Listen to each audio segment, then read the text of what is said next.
यतां कर्मस्वनुष्ठीयताम् तेनेशस्य विधीयतामपचितिः काम्ये मतिस्त्यज्यताम् पापौघः परिधूयतां भवसुखे दोषोऽनुसन्धीयताम् आत्मेच्छाव्यवसीयतां निजगृहात् तूर्णं विनिर्गम्यताम् आत्मेच्छाव्यवसीयतां निजगृहात् तूर्णं विनिर्गम्यताम्।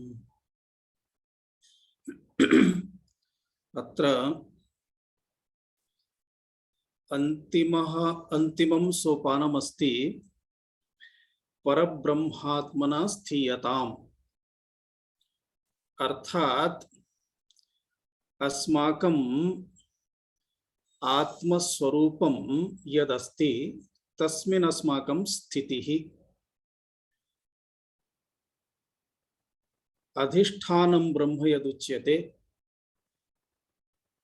तदेव चैतन्य घन परमात्मा, तदेव आत्मा।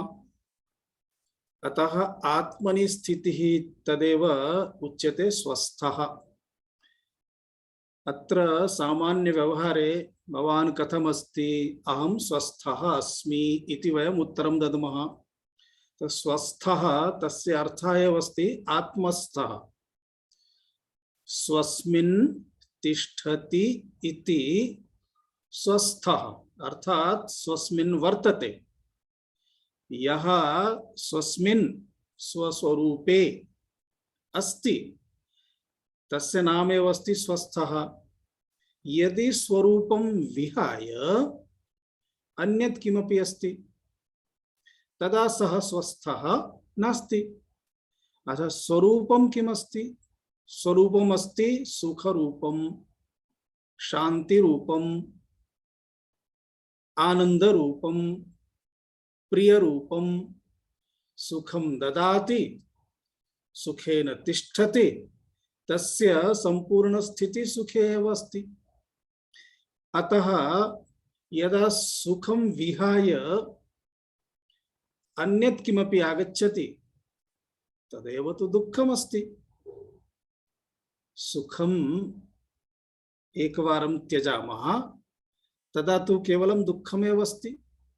तद् दुःखं यदस्ति तद् दुःखम् एव अन्यस्वरूपं, स्वस्वरूपं नास्ति।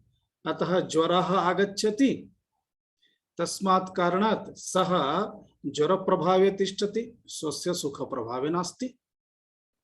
अतः स्वस्थः तस्य अर्थः एव अस्ति स्वस्मिन् वर्तते, स्वस्मिन् तिष्ठति इति स्थागति निवृत्तौ धातुः अस्ति। तस्मात् स्वस्मिन् तिष्ठति इति स्वस्थः। अतः तो स्वस्मिन् इति यदा वदामः तदा स्वस्मिन् इत्युक्ते स्वात्मनि, स्व इत्युक्ते अहम्, अहम् इत्युक्ते आत्मा चैतन्यम्। अहं यदा मम स्वरूपे अस्मि तदा अहं स्वस्मिन् अस्मि। तो स्वस्मिन् स्थातुमेव अत्र 39 सोपानानि उच्यन्ते। 40तम सोपानमस्ति ब्रह्मात्मना स्थितिः। ब्रह्मात्मना स्थीयताम्। ब्रह्मात्मना इत्युक्ते ब्रह्मस्वरूपेण, ब्रह्मस्वरूपेण एव मम स्वरूप, ब्रह्मस्वरूपमेव मम स्वरूपमस्ति। तदर्थमेव वयमत्र पश्यन्तः स्मः क्रमशः। इदानीं किमस्ति, अस्माकं गतिः टॉप टू बॉटम अस्ति। अर्थात इदानीं समग्र संसारस्य व्यवहारः अस्ति। तस्मिन् व्यवहारे अर्थात एकं रूपं न, इदानीं मयि बहूनि रूपाणि सन्ति। अतः स्वस्य रूपं प्राप्तुं मया बहूनि रूपाणि एकवारं निष्कासनीयानि भवन्ति। तदर्थम् उच्यते शास्त्रेषु बहुकञ्चुक प्रवेशः। बहुकञ्चुक प्रवेशः, कञ्चुकम् इत्युक्ते वस्त्रम्। उदाहरणं यथा एकं वस्त्रं इनर, ततोपि उपरि सेकंड इनर, ततोपि उपरि एकम थर्ड इनर, ततोपि उपरि एकम युतकम, ततोपि उपरि एकम स्वेदकम अथवा जैकेट किमपि। अतः एकस्य वस्त्रस्य उपरि एकम, तस्य उपरि एकम, तस्य उपरि एकम, तस्य उपरि एकम बहुकंचुक प्रवेशः। अस्माकं शरीरस्य अपि बहुकंचुक प्रवेशः अस्ति, तर्हि आत्मनः अपि बहुकंचुक प्रवेशः अस्ति।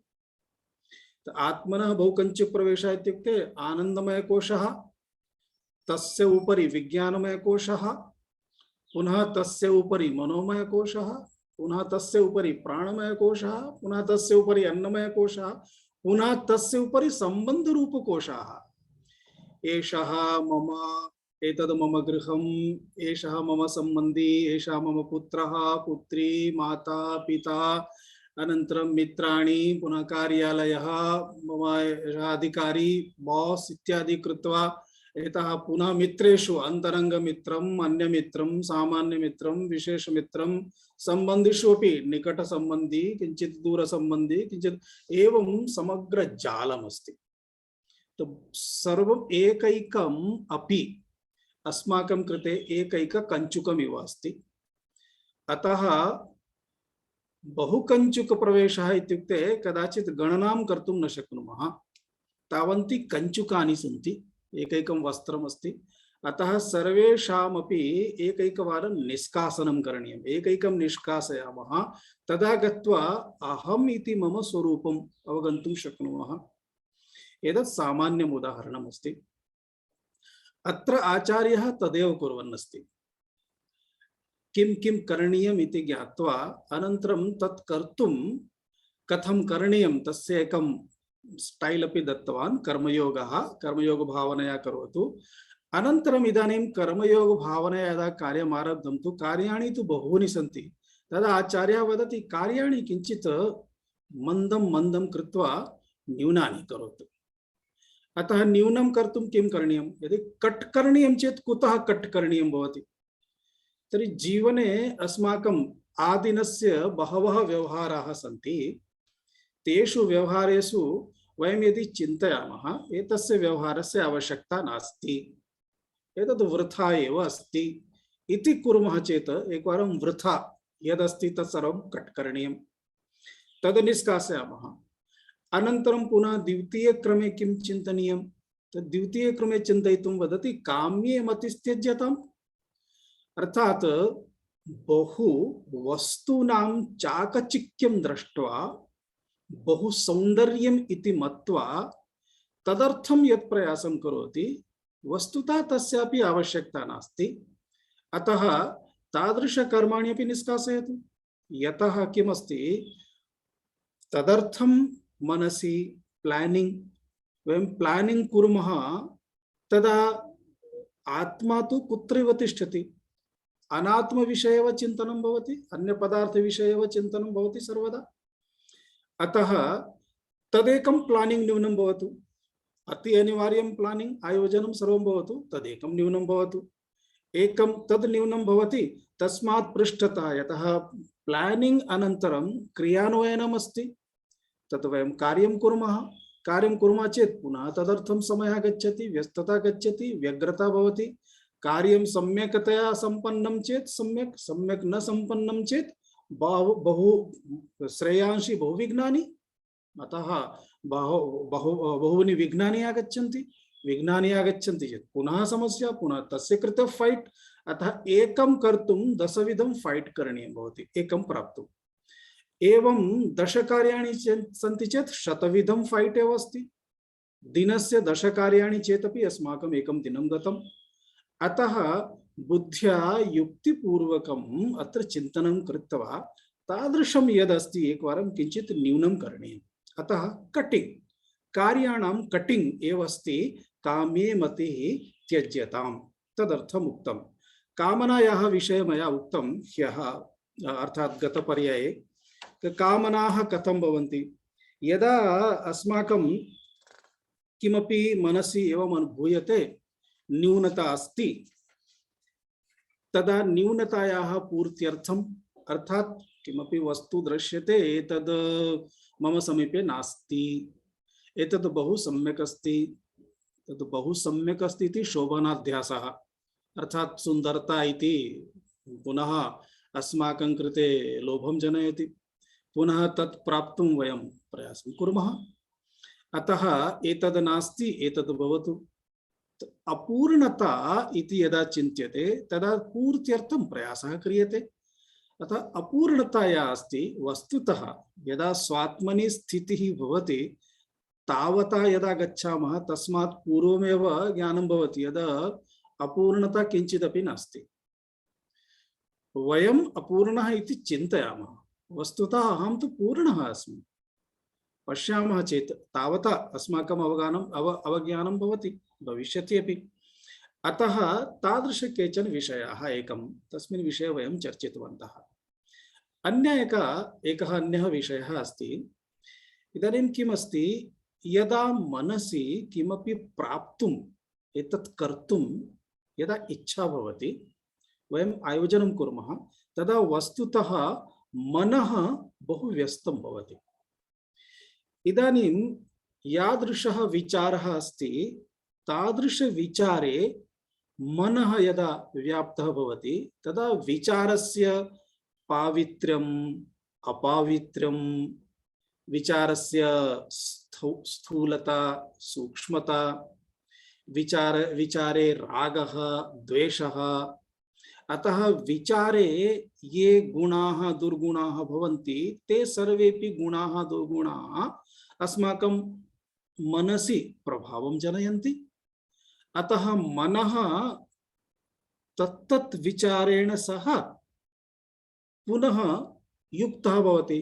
अतः विचारस्य दोषः मनस्यपि आगच्छन्ति, तस्मात् मनोमालिन्यं प्राप्यते। मनसः शुद्ध्यर्थं तु वयं कर्मयोगं कुर्मः। इदानीं कर्मयोग द्वारा मनसः शुद्धि प्राप्यते। यावती शुद्धि भवति तावती द्वितीयेन मार्गेण वयम् अशुद्धिमपि तावतीम् अशुद्धिमपि आनयामः।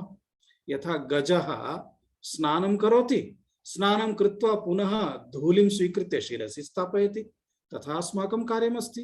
एकत्र वयं मालिन्यं दूरं कुर्मः, द्वितीयेन मार्गेण पुनः अन्यविधं मालिन्यम् आनयामः।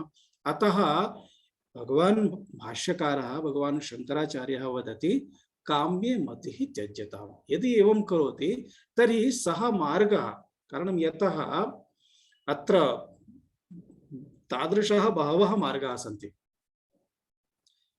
औट्लेट् न्यूनमस्ति, अर्थात् बहिर्गमनस्य मार्गः बहु न्यूनः अस्ति, परन्तु अन्तः आगन्तुं बहवः मार्गाः सन्ति। यतः अस्माकं सर्वाणि इन्द्रियाणि एकमेकं विषयं प्रति धावनं कुर्वन्ति, अतः सर्वम् एकमेकम् आनयन्ति। तदर्थं यदि एकं वयं सोर्स् निष्कासयामः तर्हि इन्द्रियाणां तत्र गतिः समाप्ता भवति। अतः कामना या अस्ति सा कामना मनोमालिन्यं जनयति। एतत् विचिन्त्यपि कामनानां यावत् शक्यं त्यागः योग्यः भवति। अत्र मया उक्तं कामनाः इति कथं भवन्ति, गतपर्यायस्य अन्तिमः बिन्दुः आसीत् एषणा। कामना इत्युक्ते एषणा। एषणा त्रिप्रकारेण भवति अथवा भवन्ति। एकं तु अस्ति सामान्यं पुत्रेषणा, अर्थात् पुत्रः भवतु, पुत्रः नास्ति चेत् भ्रातुः पुत्रः, नास्ति चेत् भगिन्यः पुत्रः, नास्ति चेत् अन्यः पुत्रः, अथवा एकं बालकं स्वीकुर्मः, अथवा किञ्चित् जपं तपं कुर्मः पुत्रप्राप्तिनिमित्तं, पुत्रेष्टियागं कुर्मः, एकः पुत्रः भवतु। इति पुत्रस्य एका कामना। इदानीं पुत्रः अस्ति तर्हि पुत्रः पाठनीयः, तस्य शिक्षणस्य व्यवस्था, विवाहः करणीयः, तस्य परिवारः एकवारं सः एकवारं सेट् भवतु, सेटल् इति एकवारम् अस्ति चेत् भवतु, तदर्थं धनम् आवश्यकम् अस्ति। अतः धनस्य एषणा, तदर्थमुच्यते वित्तेषणा। इदानीं तावदेव धनं न पर्याप्तं, पुत्रार्थं चिन्तयामः, परन्तु अस्माकमपि किमपि जीवनमस्ति, कुत्रचित् किमपि दातुम् इच्छामः, किमपि कर्तुम् इच्छामः, भ्रमणं कर्तुम् इच्छामः, अटनं कर्तुम् इच्छामः, वस्तूनि आवश्यकानि, वैभवार्थं किमपि सर्वम् आवश्यकं बहुविधम्, अतः धनं बहु आवश्यकमस्ति। तदा वित्तेषण इति एकं, तृतीयमस्ति लोकेशण, धनमस्ति, पुत्रः अस्ति अथवा पुत्रः नास्ति धनमस्ति, अथवा यत्किमपि अस्ति, पुत्रः धनं सर्वम् अस्ति इति चिन्तयामः, अस्ति चेत् परन्तु कोऽपि न जानाति मां, जनाः सर्वे मां जानीयुः, अतः तदर्थं किं करणीयं, किमपि भव्यम् आयोजनं करणीयं, यत्र मम एकं सैन् बोर्ड् भवतु, नाम भवतु, कीर्तिः भवतु नाम्ना। अतः सा अपि एका एषणा, एषा बहु भयङ्करी एषणा अस्ति। सामान्यतः पुत्रेषण कदाचित् किञ्चित् विचारं कुर्मः चेत् गच्छति, वित्तेषण अपि किञ्चित् अधिकं परिश्रमं कुर्मः, वित्तेषण अपि गच्छति, लोकेषण न गच्छति। अस्माकं सन्यासिनामपि बहूनां लोकेषणाः तिष्ठन्ति, किमपि महामहा कर्तुम् इच्छा भवति तेषां, लोकेषण अस्ति। जनाः जानन्तु एवमेव अहं सन्यासी अस्मि, अनन्तरम् एवमेव मरणं प्राप्स्यामि, मां कोऽपि न जानाति, समाधिरपि न भविष्यति चेत् कथम्, एवमपि चिन्तयति चेत्, अतः अहं जानामि मम अस्माकं बहवः सन्यासिनः सन्ति, ते किञ्चित् धनं स्थापयन्ति, किमर्थं, मरणानन्तरं षोडशीकरणार्थं, तत्र षोडशी सम्यक् करोतु, यथा गृहस्थ जनानां कृते तद् वर्षी इत्यादिकं भवति, तद् तेषां षोडशी इति भवति, केवलम् एकमेव। एवं सापि एका एषणा एव अस्ति। एषा एषणा बहु सूक्ष्मा भवति, शीघ्रं न गच्छति, अतः एषणा इत्युक्ते कामना। कामनाः कदापि समाप्ताः न भवन्ति, एकस्य अनन्तरम् एकम्, एकस्य अनन्तरम् एकम्, एकस्य अनन्तरम् एकं, निरन्तरम्। अतः एककामना आगच्छेत्, एका कामना अस्ति, दशविध कार्यं चिन्तयति, दशविध कामनाः भवन्ति, पुनः तत् पूरयितुं दशविध प्लानिंग करोति, पुनः अतः एका कामना शतं कामनानां जन्म करोति, जनयति। एवं कामना एषा एषणा अस्ति। त्रिविध एषणा इति यदुक्तं, यत् त्रिविध एषणा, एतासु त्रिषु अपि लोकेषणा बहु विचित्रा अस्ति, बहु भयङ्करी अस्ति सामान्यानां कृते। वयं यदि एषणाभ्यः किञ्चित् परे गच्छामः, तदा एव अस्माकं स्वात्मनि स्थितिः भवति। कारणं किमस्ति, एकमस्ति पुरतः गमनं, द्वितीयमस्ति अन्तः गमनम्। इदानीं मार्गभेदः अस्ति, पूर्वदिशि गमनं करोति चेत् पश्चिमदिशि गन्तुं न शक्यते, पश्चिमदिशि गमनं करोति चेत् पूर्वदिशि गमनं न शक्यते। एतद् द्वयमपि विपरीतमस्ति। यदि जगतः सर्वं प्राप्तव्यं चेत् पुरतः गमनं करणीयं भवति, अर्थात् बहिः गमनं करणीयं भवति। यदि स्वस्मिन् स्थातुम् इच्छति तर्हि अन्तः गमनं करणीयं भवति। बहिः गच्छति चेत् अन्तः गन्तुं न शक्यते, अन्तः गन्तुम् इच्छति चेत् बहिर्गन्तुं न शक्यते। इदानीम् अन्तः गमनस्य एषा यात्रा अस्ति, अतः अन्तर्यात्रा इति उच्यते। अध्यात्मयात्रा अर्थात् अन्तर्यात्रा, प्रत्यात्मनि यात्रा भवति, अतः आत्मानं प्रति यात्रा भवति, अतः अन्तर्यात्रा अस्ति। अन्तर्यात्रा निमित्तं बाह्यं सर्वं यदि वयं न त्यजामः तर्हि न शक्यते। अतः एषणाः इति बहु, एषणानां त्यागः इत्युक्ते महत्वपूर्ण त्यागः भवति। एवं यदा एषणादिकं सर्वं त्यजति, अर्थात् कामनाः शनैः शनैः यदा समाप्ताः भवन्ति, तदा किं भवति, तस्य फलं किं भवति, तद् अग्रिमे सोपाने आचार्यः अत्र सूचयन् अस्ति, पापौघः परिधूयताम्। पापौघः इत्युक्ते पापानामौघः, पापौघः पापानां समूहः।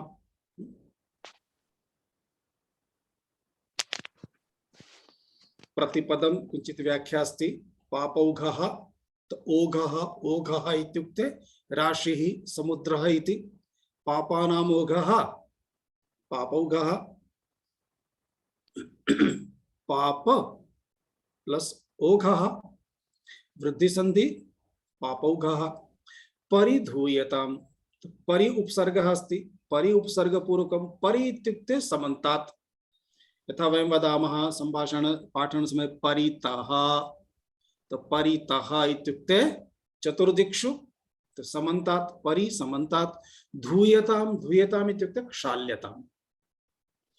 पापानां क्षालनम् इत्युक्ते वस्त्रक्षालनमिव नास्ति, अतः पापानां नाशनम् इत्यर्थः, नाशय इत्यर्थः। तो कर्मभिः संगृहीतं पापं कर्मभिः एव क्षालयितुं शक्यते इति स्मरणीयम्।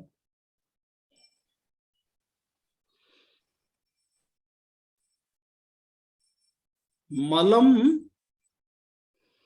मलं निष्कासयति। सामान्य उक्ति अस्ति लोहा लोहे को काटता है, अर्थात लौह द्वारा लौहस्य कर्तनम्, तथैव मल द्वारा मल निष्कासनम्। उदाहरणं वस्त्रं मलिनम् अस्ति तर्हि वयं फेनकस्य उपयोगं कुर्मः अथवा फेनकचूर्णस्य। तो फेनकं किमस्ति, एकम् अपरं मलम् अस्ति। एकं मलं निष्कासयितुं द्वितीयं मलं स्थापयामः, तदा द्वितीयं मलं प्रथमं मलं स्वीकृत्य गच्छति, मलद्वयमपि निर्गच्छति, अतः वस्त्रं स्वच्छं भवति। हस्तं प्रक्षालयितुं वयं फेनकस्य उपयोगं कुर्मः। तो फेनकस्य उपयोगं कुर्मः, तदा फेनकयुक्तं हस्तं स्वीकृत्य न गच्छामः, पुनः तस्यापि प्रक्षालनम् आवश्यकं, यतः तदपि मलमेव अस्ति।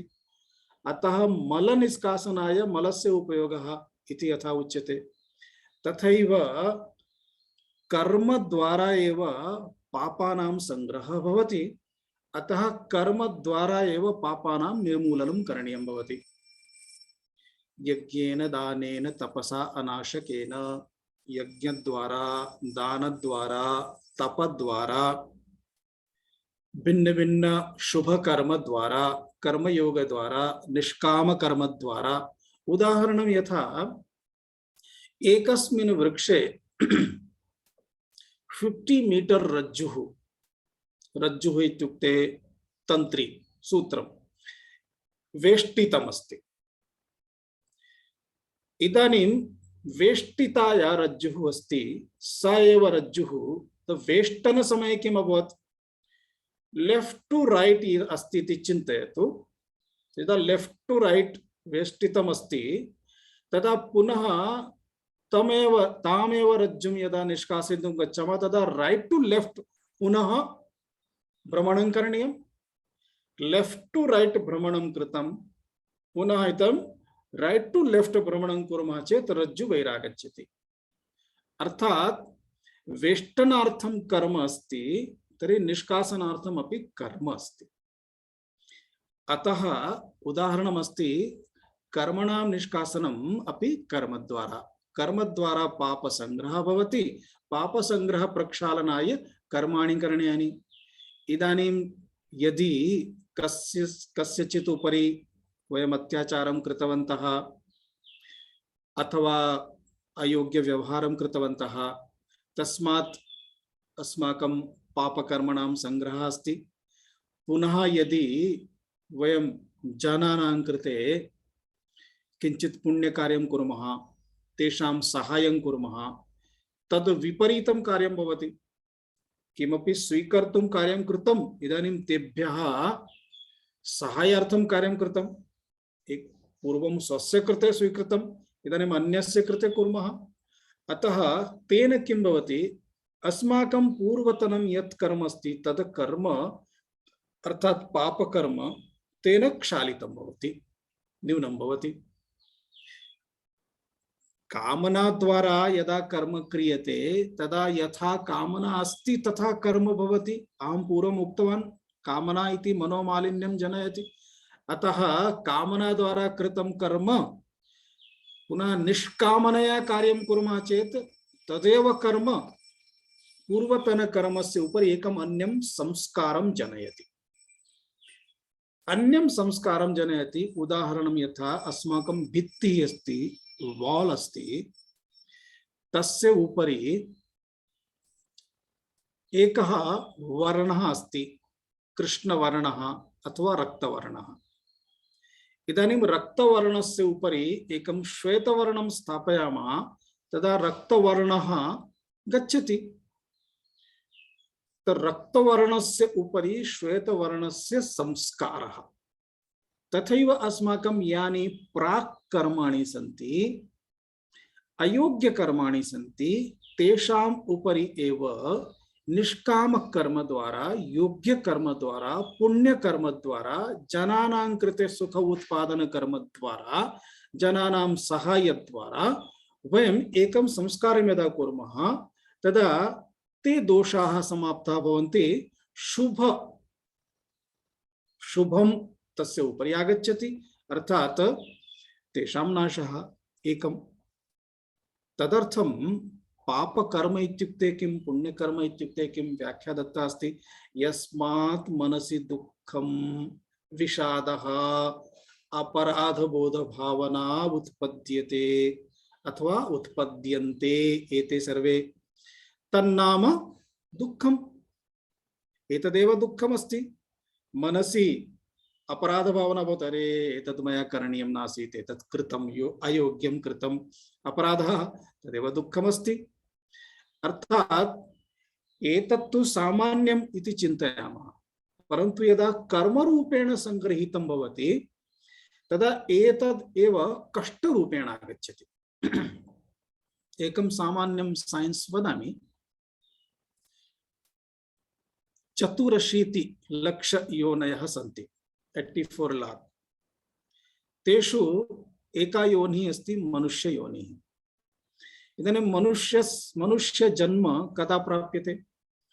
यदा अस्माकं पापं पुण्यं द्वयोः यत् बैलेंस अस्ति, तद् मध्ये पाप अपेक्षया पुण्यं किंचित् अपि यदि अप् अस्ति, अर्थात् चिन्तयतु 50%, 49% पापं चेत् 51% पुण्यं चेदपि मनुष्यस्य जन्म भवितुम् अर्हति। मनुष्यस्य जन्म भवितुम् अर्हति इत्युक्ते, परन्तु दरिद्रः, मन्दबुद्धिः, यतः पुण्यं न्यूनम् अस्ति, पापम् अधिकम् अस्ति।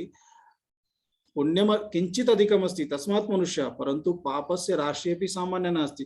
अतः पापं भोक्तुं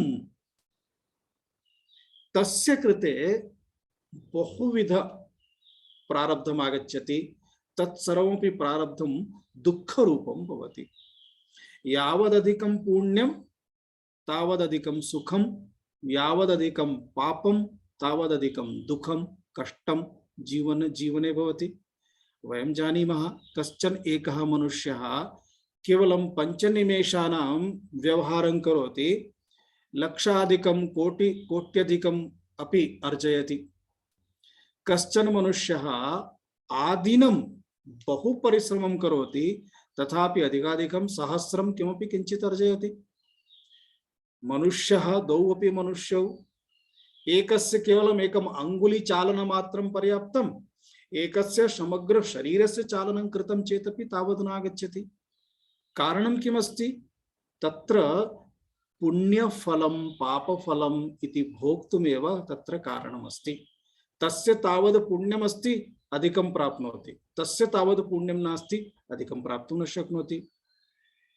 अतः पुण्यस्य परिणामः अस्ति सुखं, पापस्य परिणामः अस्ति दुःखं। यदि पुण्यं न्यूनं करणीयं चेत् किं करणीयम्? उत्तरस्य आवश्यकता नास्ति, सामान्यतया अवगच्छामः। यदि पुण्यं न्यूनं करणीयं चेत् सुखम् अधिकं भोक्तव्यम्। अस्माकं समीपे धनमस्ति, यदि वयं धनं न्यूनं कर्तुम् इच्छामः चेत् किं करणीयं? तस्य धनस्य व्ययः करणीयः। धनव्ययं कुर्मः, धनसमाप्तं भवति, धनं समाप्तं भविष्यति। पुण्यं समाप्तं करणीयं चेत् पुण्यस्य व्ययः करणीयः। पुण्यस्य व्ययः इत्युक्ते सुखं, अधिकाधिकं सुखं प्राप्नुमः पुण्यं समाप्तं भवति। यदि दुःखं समापनीयं चेत् किं करणीयं? तदा दुःखस्य व्ययः करणीयः। तो दुःखस्य व्ययः कथं भवति? यदा दुःखम् अधिकाधिकं स्वीकुर्मः, अधिकाधिकं दुःखं प्राप्तं चेत् दुःखं स्वीकर्तुम् इच्छा तु न भवति। सुखं स्वीकर्तुम् इच्छा भविष्यति, दुःखं स्वीकर्तुम् इच्छा कस्यापि न भवति। अस्तु, दुःखं स्वीकर्तुम् इच्छा न भवति, परन्तु यदा दुःखम् आगतमस्ति तदानीं मनसि एकं निश्चयं करोतु। किम्? इदानीम् अस्माकं पापकर्माणि समाप्तानि भविष्यन्ति। इदानीं पापकर्म समाप्तं चेत् आनन्ददायकम् अथवा दुःखदायकम्? आनन्ददायकम्। सुखम् अधिकमस्ति पुण्यकर्माणि समाप्तानि चेत्, धनं समाप्तं चेत् यथा दुःखदायकं तथैव सुखं समाप्तं चेत् अपि दुःखदायकं। सुखस्य उपभोगम् अधिकं कुर्मः, दुःखम् आगच्छति। अतः सुखभोगं कुर्मः तदानीं पुण्यं समाप्तं भवति, दुःखभोगं कुर्मः तदानीं दुःखं समाप्तं भवति इति यदा भावना भवति, तदा यदा दुःखम् आगच्छति तदा मनसि दुःखं न भवति। तद् भोक्तुम् अस्माकं सज्जता भवति। अस्तु, इदानीम् अस्माकं पापकर्माणि समाप्तानि भविष्यन्ति, एवं चिन्तनीयम्। पश्यतु, वयं पूर्वजन्मनि यदा मनुष्यरूपेण जन्म प्राप्तवन्तः तदा तावत् कार्यं कृतं येन बहूनि कर्माणि कृतानि।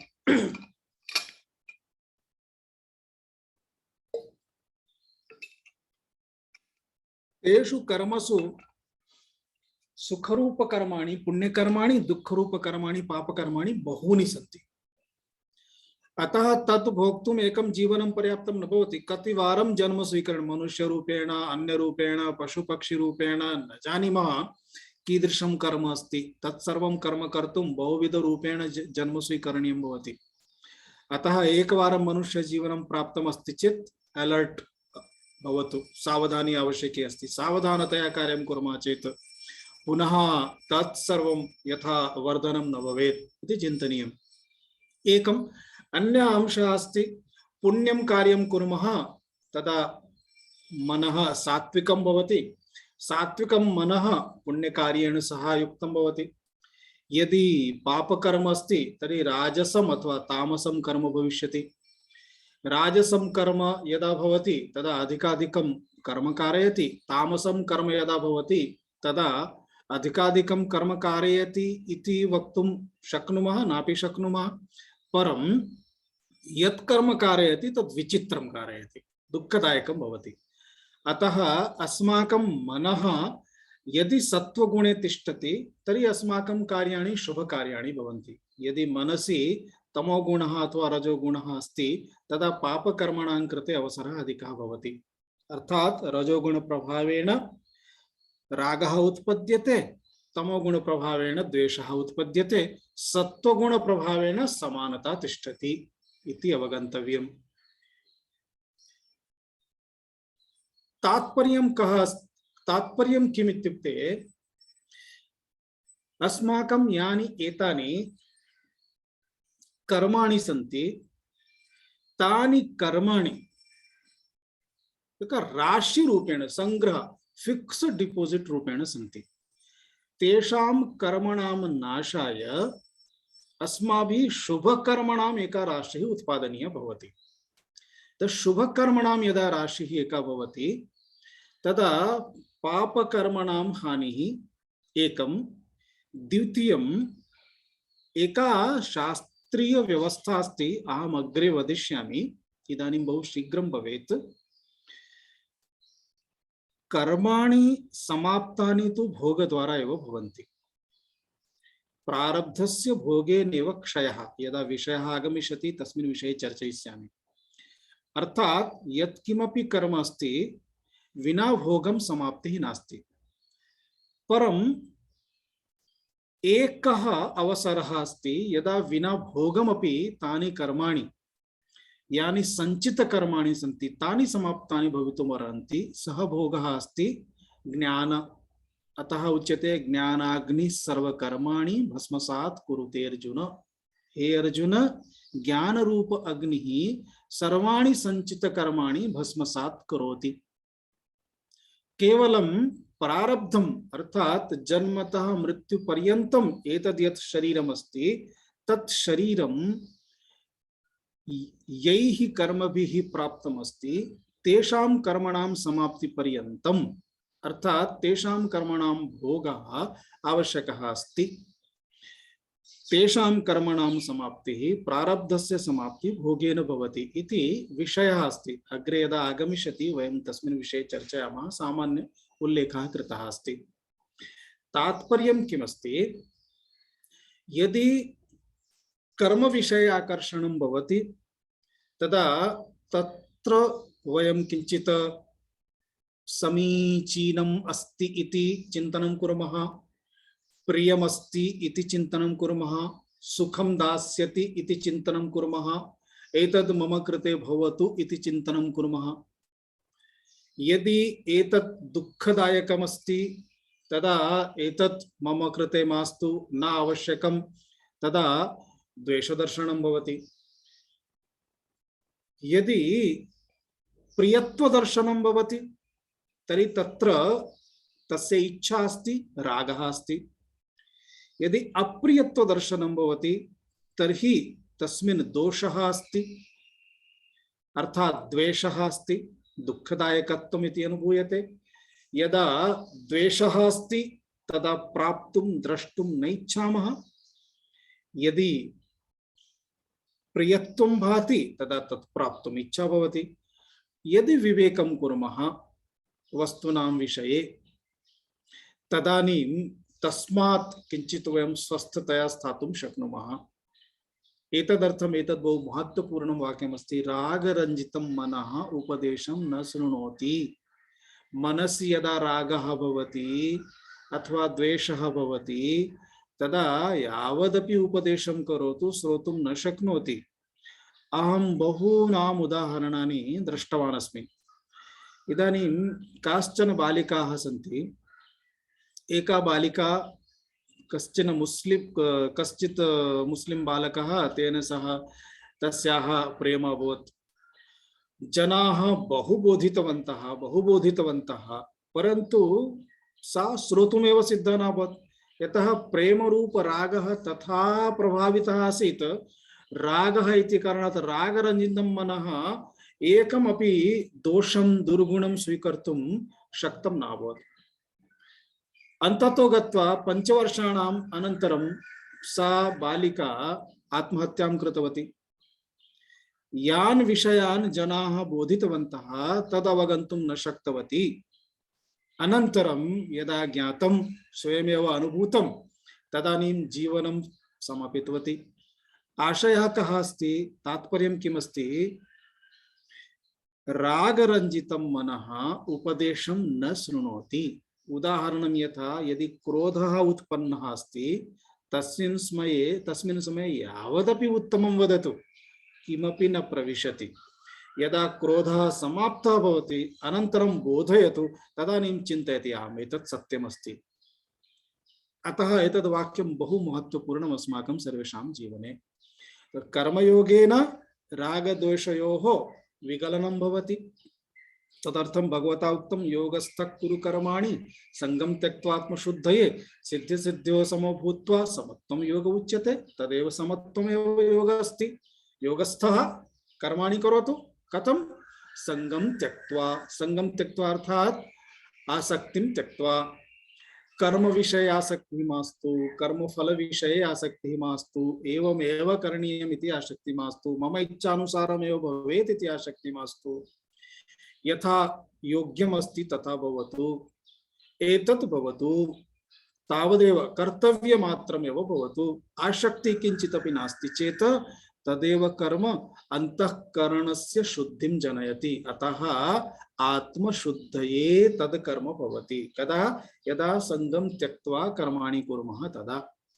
सिद्ध्य सिद्ध्योः समो भूत्वा, अर्थात संगम त्यक्त्वा इत्युक्ते सिद्धि असिद्धि कार्यं साधितं भवति अथवा असाधितं भवति, यथा अपि भवति तत्र समान स्थितिः। सर्वं सम्यक् अभवत्, बहु प्रसन्नता, अतिरेकः, सम्यक् न अभवत्, बहु दुःखं कष्टम्, अनन्तरं यः कोऽपि आगच्छति तेन सापि कलहं करोति, तथा न भवेत्, समान स्थितिः। तदेव योगः इति उच्यते खलु, समत्वं योग उच्यते इति व्याख्या अस्ति भगवद्गीतायाः। अतः यदि कर्मयोग बुद्ध्या कार्यं कुर्मः तदा रागद्वेषौ निवर्त्येते, गच्छन्ति।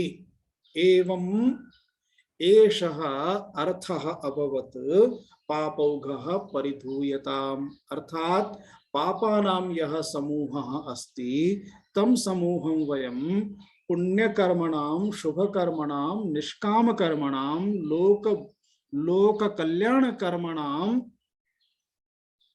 अथवा तैः कर्मभिः वयम् एकं संस्कारम् अस्माकं अंतःकरणे तद आनयामः, जनयामः। तेन संस्कारेण अंतःकरणस्य मालिन्यं दूरं भवति, अर्थात अंतःकरणे पवित्रता आगच्छति।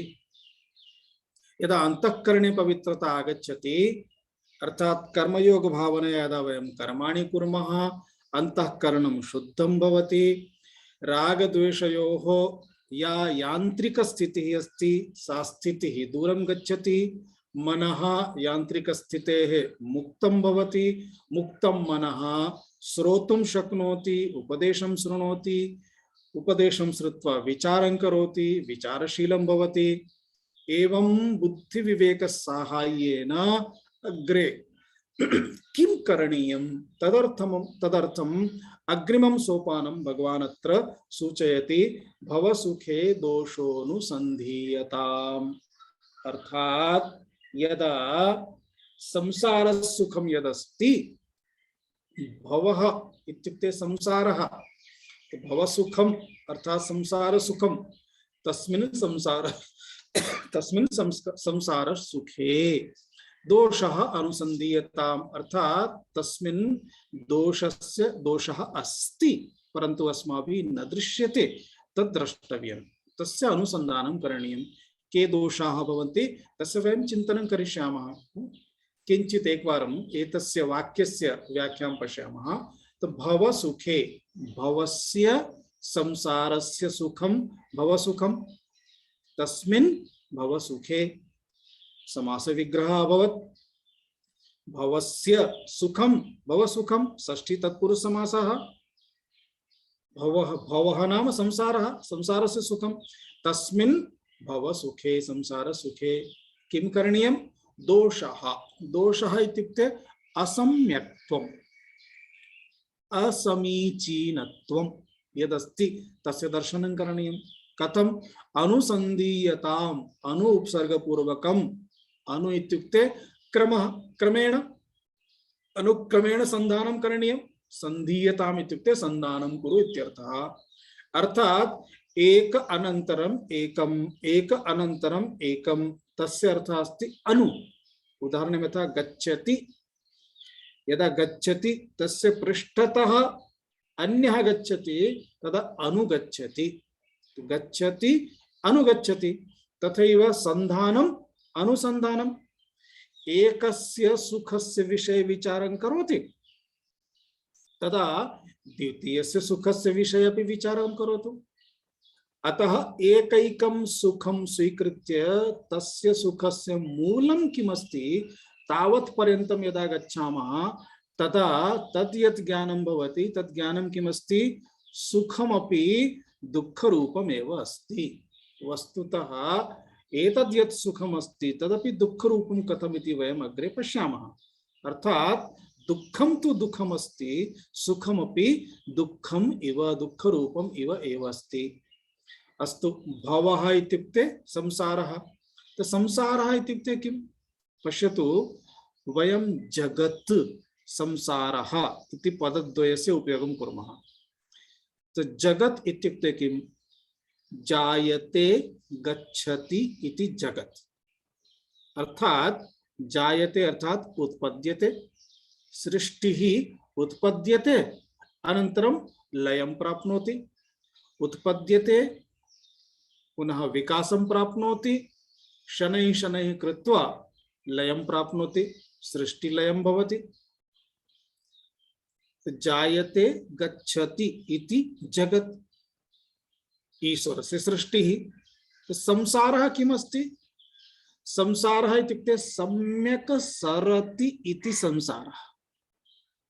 यथा सिक्ता भवति, सिक्ता इत्युक्ते सेंट, बालू, सिक्ता स्वीकृता मुष्ट्याम् अनन्तरं मुष्टिम् एवं स्थापयामः, तदा सिक्ता शनैः शनैः पतति। पतति तस्य अर्थः अस्ति सरति। यथा जलं स्रवति गच्छति एवं शनैः शनैः पतति इति सरति। अतः यथा सर्पः, सर्पः कूर्दनं न करोति, सर्पः धावनमपि न करोति, सरति। अतः सरति इति सर्पः,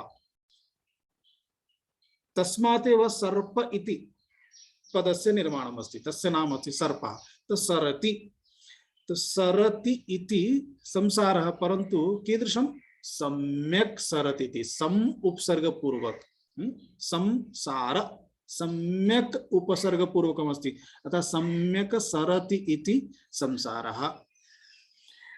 अस्माकं जीवने वयं द्रष्टुं शक्नुमः, जन्मतः आरभ्य इदानीं पर्यन्तं वयं संसारं पश्यामः, तर्हि संसारस्य एकमपि क्षणं भवतः हस्ते नास्ति, सम्यक् गच्छति, एतावता सम्यक् गतः एव। संसारः सृष्टिः, परन्तु अस्माकं सृष्टिः, मनुष्याणां। जगत् अपि सृष्टिः अस्ति ईश्वरस्य। जगतः सृष्टौ समस्या नास्ति, अस्माकं सृष्टौ एव समस्या अस्ति। अतः अस्माकं कृते उच्यते संसारः। संसारः एतस्य एकं सामान्यमर्थं पश्यामः चेत् जन्म मृत्योः चक्रम्। एकवारं जन्म प्राप्नोति, मृत्युपर्यन्तं सदा सर्वदा बिजी बिजी बिजी, कार्यं कार्यं कार्यं, दुःखं दुःखं दुःखं, किंचित् सुखं, पुनः दुःखं दुःखं दुःखं, किंचित् सुखं, पुनः दुःखं दुःखं दुःखं, किंचित् सुखम्, एवं कृत्वा समाप्तिः। पुनः जन्म, पुनः जन्म इत्युक्ते 9 मासपर्यन्तं गर्भवासः, तत्र मले वासः, तत्र तादृश विचित्र जले वर्धनं, जीवः रोदनं करोति, ईश्वरं प्रार्थयति, हे भगवान् कथंचिदपि बहिर्निष्कासयतु, एतस्मात् कष्टात् मुक्तिं ददातु, इतः परं भवतः नाम स्मरणं करिष्यामि, कदापि विस्मरणं न करिष्यामि। बहिरागत्य पुनः सर्वं विस्मरति, पुनः तस्मिन्नेव संसारे, तस्मिन् चक्रे पुनः कष्टमेव सदा सर्वदा। यदर्थं धावनं करोति, उदाहरणतः धनार्थं धावनं करोति, धनं किमस्ति? अर्थानाम् अर्जने क्लेशः, तथैव परिपालने, नाशे दुःखं व्यये दुःखं, दिगर्थान् क्लेशकारिणः। तस्यैव धनस्य पृष्ठतः भवति, तस्य अर्जने क्लेशः अस्ति, धनम् आगतं चेत् तस्य रक्षणं करणीयं, सेफ्टी आवश्यकी, न चेत् लुण्ठकाः नयन्ति, जनाः नयन्ति, कदाचित् गृहजनाः अपि लुण्ठनं कुर्वन्ति, तस्य रक्षणे क्लेशः, नष्टं भवति चेदपि क्लेशः, व्ययं कुर्मः चेत् न्यूनं भवति, तथापि दुःखमस्ति। अर्थात् धनमाहत्य किं ददाति? दुःखमेव ददाति। एवं बुद्धिमन्तः चिन्तयन्ति। जीवने किमस्ति? एतत् सर्वमेव अस्ति, एतस्मिन् चक्रे एव समग्रं जीवनं समाप्तं भवति। अतः उच्यते संसारः इत्युक्ते जन्म मृत्योः चक्रम्।